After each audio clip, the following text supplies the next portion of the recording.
Okay, a couple of things happened since last. I could not use a solvent to remove. What was I using? The stuff that I usually use to remove a bezel from the bezel insert from the bezel. Um, Usually there's a tape that holds it down, but I suspect this is made differently. At least I think.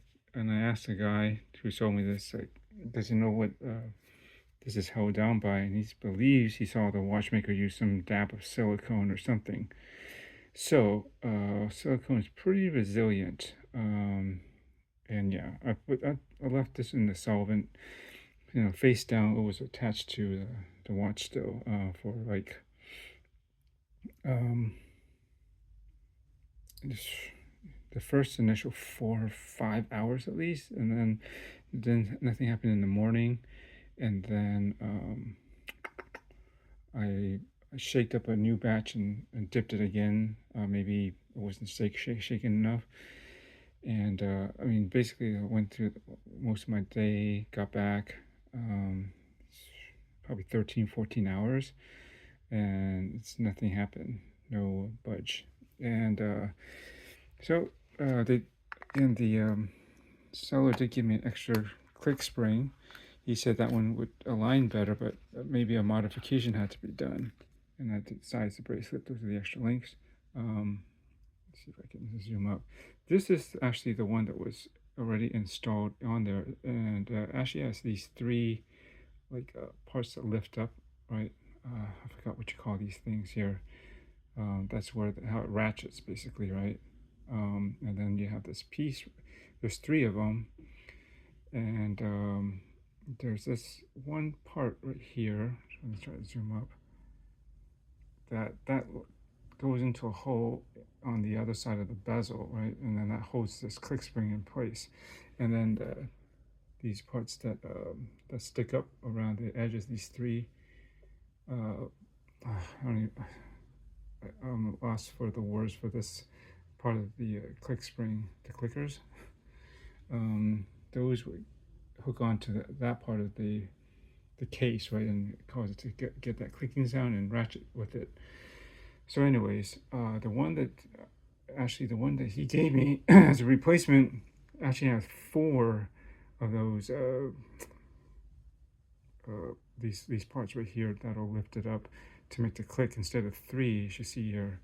So I thought that was interesting. It's not exactly a one-for-one you know, replacement part exactly, but it does the diameter and the thickness, how thick this is, all the way around.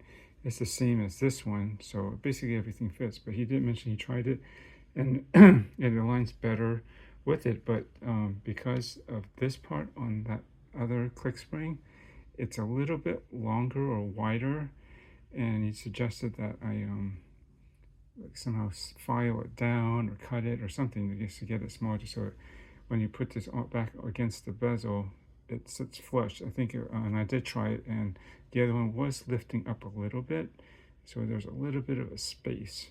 I wanted to make sure it was all flush, and as much even contact around the bezel. He thought that maybe because of that, it could potentially pop itself off of the watch head, and yeah, so I did work on that one, and I tried it out after I really got it down, and I made sure that it matched how this was sitting, really flush and really close against the inside of the bezel, at least the underside.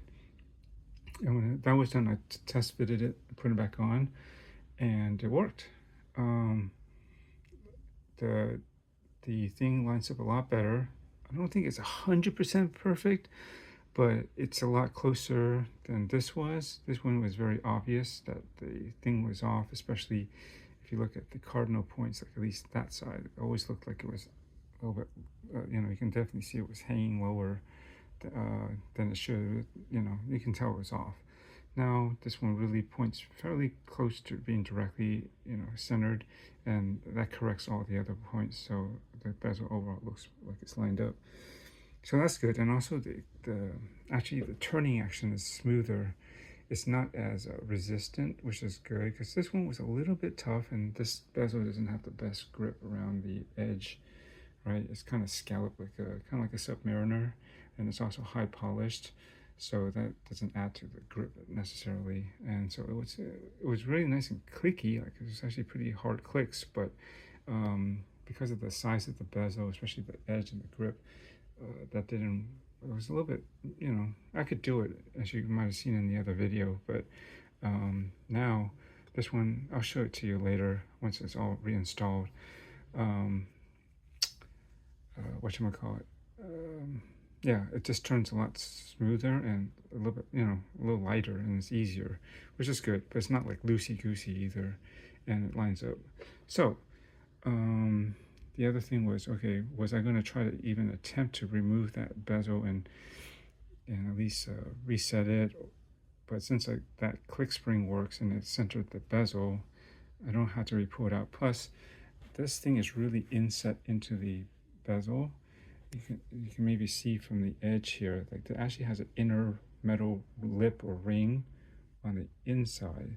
So then this whole piece is really set in. I was thinking that, like on some Seiko bezels, they don't have that inside metal frame or ring. It's just you can get to the insert, and you can see the separation. I was thinking maybe I would jam a knife or something sharp to kind of carve it off. I'm assuming that there's some kind of glue instead of your typical tape adhesive, unless because it's so old it's become really hard anyways. Maybe that's why it wasn't really dissolving. I don't know. I'm not going to find out because I can't really get in there. I can't go in from the side because of the edge, and I'm not going to try to, if I try to take a sharp object and dig it from that edge, no way. I'm going to screw that bezel up, and I might as well throw it away because it's going to get all scratched up and chewed up trying to stick a sharp object, because it's a really tight fit, really very tight, you know, it's not much of a gap. So you're going to probably, you know, gnarrow up the bezel and scratch it, and it's going to look nasty. And who knows how hard it is to adhere to this.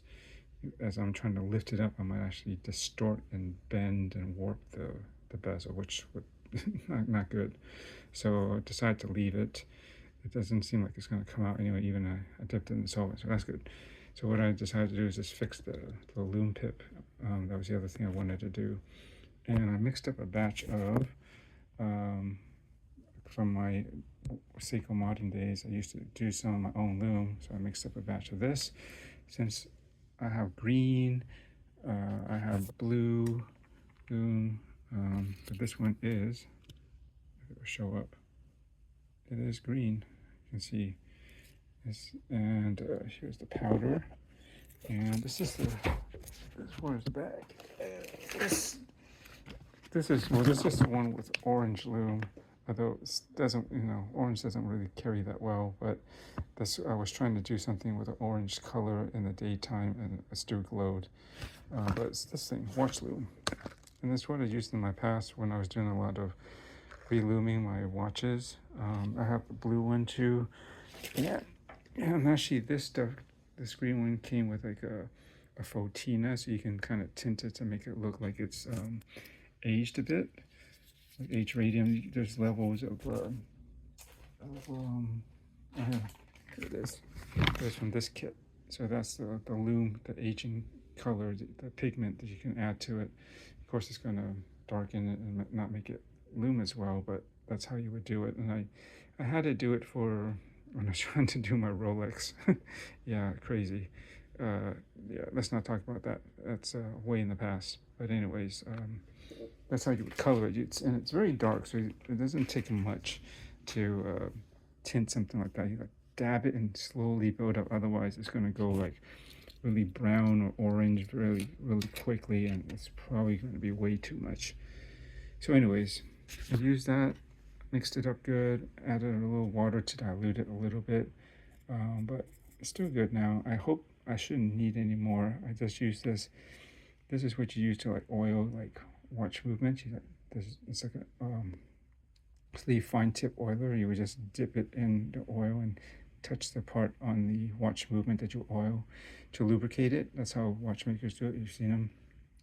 But I don't actually do that. I just use this for the lume because it works pretty good for applying this into certain areas in a fine way, because a brush is just way too thick and messy and will probably add more strokes and whatnot. But anyways, I filled that up and I just kind of built it up, and I'm just going to let it dry. Hopefully I'm probably not going to mess with it until at least tomorrow, and then I'll show you. Whoops, where's my black light? I don't know if it'll show through here.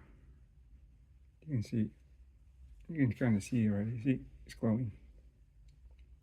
And I found this stuff, I think I got off eBay, or it's not Amazon, forgot where, but it's a while back. But look at my old videos, I might have some references or exactly where I got it from, but I don't think this stuff costs too much. But it actually lasts pretty good. Like, I can actually sustain a decent glow throughout the night, so it's not bad. I don't even know what exactly this formula. I don't think it's necessarily super luminova. It's just this watch lume, but it works actually. I mean, right now in this date, this kind of lighting and everything, you can still sort of see it glow, but trust me, it'll be enough. But not a big deal, because the lume on this still does work, but it's kind of rubbish. Like, as I think I said in the other video, it's like I never found that this lume lasted that long. But I don't know, when I get around to trying again, I wasn't that observant throughout the night, I think, when I was younger, about seeing how long this would last. But at least maybe my expectations for how long lume was supposed to last was not realistic back then. I thought, okay, it's supposed to glow good and strong and long, but that's not always the case. But sometimes you can get lume that will fade, but if it goes to that dim level, sometimes it will hold at that dim level for actually a pretty long time. And maybe this might do that, I don't know, but we'll see. If I was inclined, I could pop those hands off and relume them, because I've done that before in other watches, or at least my mod kits projects. But I don't think I'm gonna mess with that. Once I get this settled, I think I'm good, because now the bezel is going to be aligned, with the pip a lot better than it came in. It's easier to turn now as a result, because I'm using a slightly different click spring. And did I put that back in here? And now that I just relumed the pip, let that harden, cure, and I'll probably carefully try to put a little tiny bit of enamel, clear, some sort of clear enamel or lacquer over it, just to hopefully protect the thing from any exposure. I think that would help, just to add just a little layer just to finish it off and help hold it together and keep it protected.